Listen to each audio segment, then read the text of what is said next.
Analyst and contributor to the Griot, and McKay Coppins, political editor for BuzzFeed. Thanks, you guys, for joining. All right, Dana, I'm going to start with you. How much do you think this plays into the 2014 calculus? The president was, I thought, more animated than we've seen him in a long time in saying, GOP, get over it. Democrats, step up to the plate. Yeah, and as well he should be.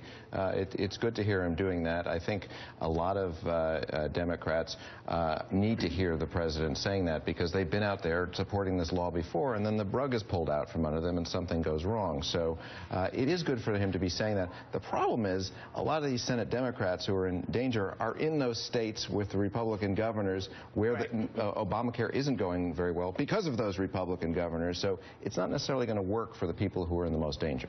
Now, McKay, it was interesting because we did sort of see Republicans kind of moderating their language a little bit, those who are in places where people are covered by the ACA.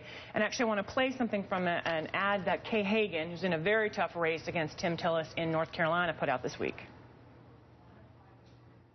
Here's Republican Senate candidate Tom Tillis describing Obamacare. It's a great idea. That's right. Tom Tillis called Obamacare a great idea. That was on the Bill LeMay show just this February. You can look it up. Tillis even supported an Obamacare exchange in North Carolina. So Tom Tillis thinks he can attack Kay Hagan over something he calls a great idea? So some Democrats are going on offense.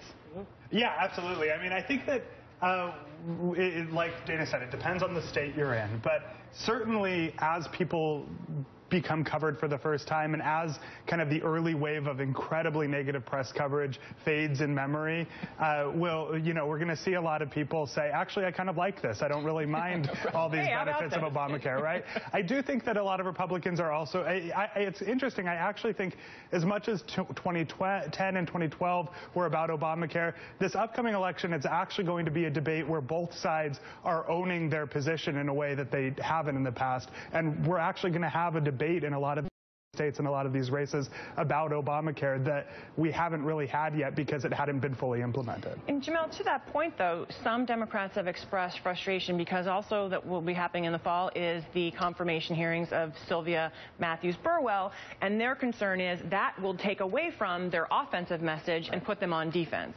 I don't think it will. I think if Democrats continue to emphasize, even in red states, even in places where the law has not been implemented well, that this law has delivered benefits to you and your family, this law, if it is repealed, if it's undermined in any way, will harm you materially, it's still a strategy that will work regardless of the circumstances. I think the challenge for Democrats in the red states is that, say, in Kentucky, where Obamacare isn't Obamacare, it's connect, right? So it's connecting the state-level program to the national program in a positive way and trying to get like the warm feeling from those state-level programs to Obamacare. But, you know, Zerlina, to that point, I mean, that is the job that the candidate should be doing, right, is to make that connection where possible.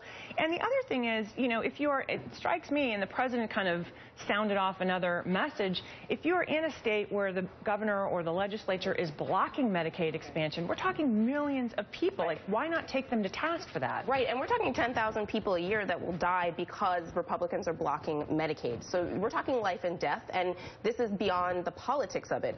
And I think that what we're seeing here this week with the good Obamacare news is that the previous news about the website and the glitches, you know, paled in comparison in terms of importance of being insured, right? So I'm someone who actually signed up for Obamacare because I'm a freelancer and didn't have insurance and really understood in the beginning when there was so much hype about the website being messed up that I really wanted to not have to recycle my inhaler or ration it for a year. That was a lot more frustrating than not being able to log on and sign up right away. Okay, so Dana, we know that the GOP has been having some trouble finding people who legitimately are having problems with Obama. Actors, yes. Real people, no. But when are we going to see Democrats making ads with people who either say, I could have health care if it weren't for my governor not doing the Medicaid expansion, or I now don't have to recycle my inhaler, as I like the non-recycled inhaler. I mean, there's something about that. It's really nice. It's a little gross, but I think you can get away with that. Very visual. I'm surprised we're not hearing more of it. That's what works. And look, the first rule in politics is, you know, if you're explaining you're losing. Get on the offensive here and don't make apologies for it. That's what you've got to do. But the Democrats do need a balance between saying, look, Obamacare is probably not going to be a huge winning issue for them, we can say this year. Can we just make it not a negative? We can stipulate that, right. The idea is that, they've stopped the bleeding, so to speak, and it at least doesn't need to be a real drag on them. But they want to, that's what the president was saying, you answer the charge forcefully.